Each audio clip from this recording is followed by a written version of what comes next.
শিক্ষক দিৱসত সৰ্বত্ৰ শিক্ষক বন্দনা। একাংশ শিক্ষকৰ মনত পিছে অযুত ব্যথা। শিক্ষক দিৱস বুলি শিক্ষকসকলক ছাত্ৰ-ছাত্ৰীসকলে যাচিছে সেৱা। জ্ঞানৰ আলোকেৰে জীৱনটো পোহৰাই তোলাৰ বাবে হৃদয়ৰ পৰা জনাইছে কৃতজ্ঞতা। গুৰু শিষ্যৰ সম্পৰ্কই প্ৰাণ পাই উঠিছে আজিৰ দিনটোত। কিন্তু এনে একাংশ শিক্ষক আছে যিসকলে কটাই আছে দুৰ্বিষহ জীৱন। বছৰ বছৰ ধৰি শিক্ষকতা কৰি আহিছে যদিও আজি পৰ্যন্ত পোৱা নাই তাৰ দৰমহা বা অন্যান্য সা সুবিধা, যাৰ ফলত বিনা বেতনে শিক্ষকতা কৰি পৰিয়ালটোৰ ক্ষুধা নিবাৰণৰ বাবে জড়িত হ'বলগীয়া হৈছে আন কামত। কোনোবাই ৰিক্সা বা ঠেলা চলাইছে, কোনোবাই দিছে দোকান পোহাৰ, কোনোবাই কৰিছে দিন হাজিৰা। এনে এগৰাকী শিক্ষকৰে এই প্ৰতিবেদন। শিক্ষক আবুল কাছেম। আবুল কাছেম বঙাইগাঁও জিলাৰ যোগীঘোপাৰ চলান্তাপাৰা ছোৱালী উচ্চ বিদ্যালয়ৰ শিক্ষক। 21 বছৰে বিনা বেতনে শিক্ষকতা। শিক্ষকতা তেওঁৰ বাবে পৰম ধৰ্ম। শিক্ষকতাক বাদ দি আন কাম কৰাৰ চিন্তাও কৰিব নোৱাৰে তেওঁ। ইমানেই ভাল পায় শিক্ষকতা বৃত্তিক। সেয়ে 21 বছৰ ধৰি কাম কৰি আছে বিনা বেতনে। কিন্তু এনেকৈ জানো পৰিয়াল চলে?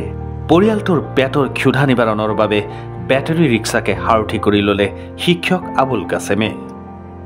এতিয়া আগবেলা তেওঁ শিক্ষকতা কৰে আৰু পিছবেলা বেটাৰী ৰিক্সাখন লৈ ওলাই যায় যাত্ৰীৰ সন্ধানত। জানোচা দুজনমান লোক পায়েই, কাৰণ গধূলি যে ঘৰলৈ চাউল মুঠি নিব লাগিব।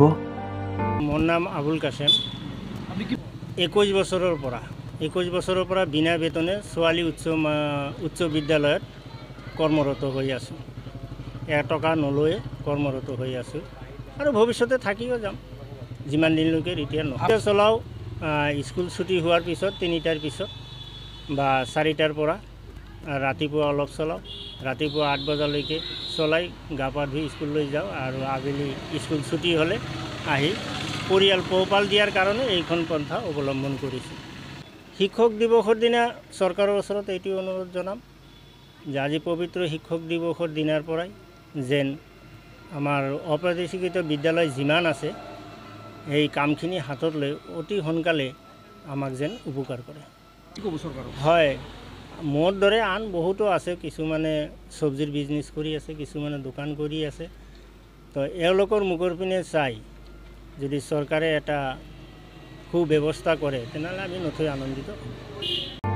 শিক্ষকগৰাকীৰ এটাই আহ্বান, তেওঁৰ লগতে তেওঁৰ দৰে শিক্ষকসকলৰ প্ৰতি সুদৃষ্টি দিয়ক ৰাজ্য চৰকাৰে।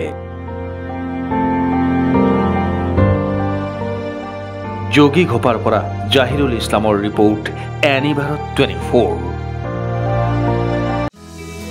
আপুনি নৰ্থ ইষ্ট ফুৰিম বুলি ভাবিছে নেকি? আপুনি নৰ্থ ইষ্ট ক'ত কেনেকৈ ফুৰিম বুলি যদি ভাবি আছে, তেতিয়াহ'লে এতিয়াৰ পৰা আৰু চিন্তা নাই। আপনি গাড়ী আছে। আপনি গাড়ী এটা নিৰ্ভৰযোগ্য টেক্সি সেৱা প্ৰতিষ্ঠান, য'ত দক্ষ টুৰ গাইডছ লৈ আপুনি ঘূৰিব পাৰিব আৰু লগতে আপুনি ডমেষ্টিক বা ইণ্টাৰনেশ্যনেল পেকেজেছ আৰু ফ্লাইট, বাছ, ৰেলৱে বা হোটেল বুকিঙৰো সুবিধা পাব। সবিশেষ জানিবলৈ আৰু সেৱা গ্ৰহণ কৰিবলৈ www.apnigari.com এতিয়াই লগ ইন কৰক অথবা স্ক্ৰীণত দিয়া নম্বৰত যোগাযোগ কৰক।